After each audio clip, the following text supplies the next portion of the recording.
Good afternoon, Kat Fitzpatrick here, going to continue reading from For the Love of Vietnam, A War, a Family, a CIA Official, and the Best Evacuation Story Never Heard.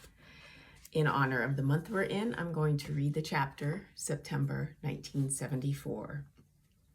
On a hot, clear Sunday, early in September 1974, my mother took the older siblings, Michelle, Chris, Mike, John, on a city walk to tour the ships docked along the Saigon River, enjoy a Coke on the terrace of the Continental Hotel, where author Graham Greene penned much of his book, The Quiet American, and to enjoy the cool interior of the stately Notre Dame Cathedral. It was an enjoyable outing of several hours despite the heat, but one she feared that would not be repeated. Americans didn't often walk in the city, and this is a quote from her, due to a small element of fear caused by rogue elements. One of these was the presence of moped robbers, or quote-unquote cowboys, who would snatch purses, jewelry, and any other valuables an unsuspecting pedestrian might forget, told close to themselves. Their strikes were often simple hit-and-run thefts with no intention of personal injury, but still they could be disconcerting. Michelle had an up-and-close personal encounter one day when she was on a shopping trip alone, before the awareness of the need for caution began to seriously limit our movements. She had stepped out of the American PX, the Army General Store, and was about to get into a waiting cab when a young man jumped off the back of a motorcycle, grabbed the paper bags from her arms, and drove off. I didn't even have a second to think or look or to be startled, she said. He didn't threaten me or anything. He just wanted my groceries. She turned to the cab driver. Let's get him. Let's go. The driver barely looked at her and just shook his head. He wasn't going to go up against any Saigon cowboys. No way. And that was that. Though we were ultimately never victims, the threat infiltrated our daily lives. One day, when we were expecting company, my mother put on a heavy gold chain that hung like a small rope down her fashionable silk shirt. I admired it, reaching out one small finger to touch its glittering weight. I'd never wear this out on the street, she said. If one of those cowboys drove up on his moped and grabbed it, it would rip my head right off. I tried not to think about that and filed it away under other untenable ideas, like the possibility of being shot after curfew or peppered by bombs. Fortunately, at the time, I didn't see the letter she wrote home about that walk, which concluded with an additional description of why walking tours were not to be de rigueur. It's also a known fact that the VC are in the city and people do periodically burn themselves up. We are always to avoid any large crowd of people milling about, so riding seems to be the order of the day. Such a shame. Her reference to people who do burn themselves up is curious, as there are no recorded incidents of self-immolation in the 70s, at least none I could find, though it was carried on as a political act throughout the 60s. The most notable incident was on June 11, 1963, when Buddhist monk Thich Quang Duc had his body set aflame on a crowded Saigon street. When I began to study the Vietnam era, I initially assumed that the monk was protesting U.S. military buildup in Vietnam, just as Americans were beginning to do in the States.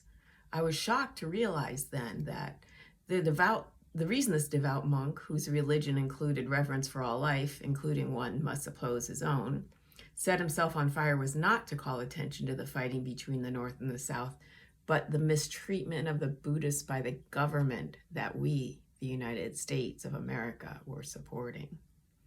Quang Duc was protesting the autocratic rule of South Vietnamese President Ngo Diem. His last words, the monk's last words, which he wrote down for publication after his death, were a respectful plea to Diem to choose clarity and compassion for all religions. No response was forthcoming, and 4 more monks and a nun used the same tactic before Diem was finally killed by his own generals in a coup in November of that year. Quang Duc's sacrifice was photographed by Malcolm Brown, who won a Pulitzer Prize for it, and that single image is credited as the match, quote unquote, that struck a flame to the question of Vietnam around the world and was perhaps even the catalyst that cemented the Americans' public interest in helping that far-off country. this is an easy picture to find online. You can just Google Burning Monk 1963. And there's an interest, sometimes this car is actually still around. It's in I'm not sure where it is. It's one of those things I'd like to investigate more, but I did read an article not too long ago where somebody actually went and saw the car. No news picture in history, said John F. Kennedy at the time, has generated so much emotion around the world as that one. Again, ironically, it is worth noting that he was protesting the government we were supporting. When another American-supported leader, Wen Van Tu, took power in 1963, his human rights policies were not much better. In fact, we supported him because he was not a communist more than any other factor. He did not believe in religious or intellectual freedom any more than the communists and continued the persecution of the Buddhists. Fortunately, our family, never ran into any burning bodies in the streets. The Viet Cong, however, were another story. While I don't recall any direct contact, there was the sense that they're always there, ever present. The VC and the city were part of a loosely organized yet firmly committed communist guerrilla network. The term VC or Viet Cong is a disrespectful contraction of Viet Cong Sang, or Vietnamese communists. The American political and military agenda stemmed from a communist first, non-communist world view, but the Vietnamese didn't come from that kind of tradition of distinct social and governmental building blocks in the same way that Western countries operate. Their long national heritage was one of a system of life that was based on a close-knit structure of familiarity, family, village, community. Therefore, any interloper was a threat, no matter the philosophy behind the intrusion. The U.S., with its ideology of anti-communism, meant nothing to the Vietnamese people in general, and the Viet Cong were acting not for communism or against democracy, but for Vietnam and their right to self-rule. It's no small coincidence that this impulse is an echo of the call for independence that informed the very beginnings of our country. The North Vietnamese leader, Ho Chi Minh, literally the bringer of light, had no greater desire than to create an independent Vietnam. He chose his words carefully when, on September 2nd, 1945, so right at the end of, right after the end of World War II, in front of a crowd of hundreds of thousands of Vietnamese, he declared Vietnam an autonomous nation, free from foreign rule. So up until then, at least recently, it had been the French that had been colonizing Vietnam. The United States had been supporting him and his troops and fighters, the Viet Minh, during World War II against the Japanese incursion into their country. And he wanted to both thank America and to make an appeal for further support. He began his speech boldly. All men are created equal. The Creator has given us certain inviolable rights: the right to life, the right to be free, and the right to achieve happiness. In a quiet and clear, warm and friendly voice, he continued, giving clear attribution to Thomas Jefferson and the founding principles of the U.S. These immortal statements are taken from the Declaration of Independence of the United States of America, he said, in 1776.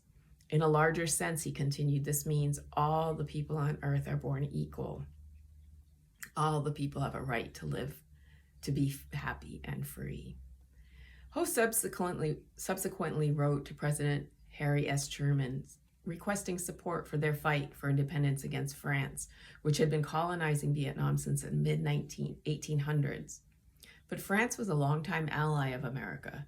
Additionally, Ho Chi Minh had long since adopted the communist philosophy as his conduit for life, liberty, and the pursuit of happiness, an approach that Truman could not synthesize into his worldview. Therefore, he simply did not respond, and Ho Chi Minh felt he had no choice but to turn to communist China and the Soviet Union for support. While his fundamental philosophy was vastly different from the two traditional communist governments, their liaisons cemented the image that the North Vietnamese politicians were cut from the same totalitarian cloth as the two superpowers, paving the way for the war against them. But of course, in 1974, as a family welcomed into the safe city of Saigon, we only knew that the Vietnamese communists and the Viet Cong were there as a bewildering threat to our lives and livelihoods. Over the coming months, we would become more familiar with their presence than we ever cared to be. So almost 50 years ago, that was my experience. Thanks for joining me, and I hope you'll stay tuned, keep reading, and stay in touch.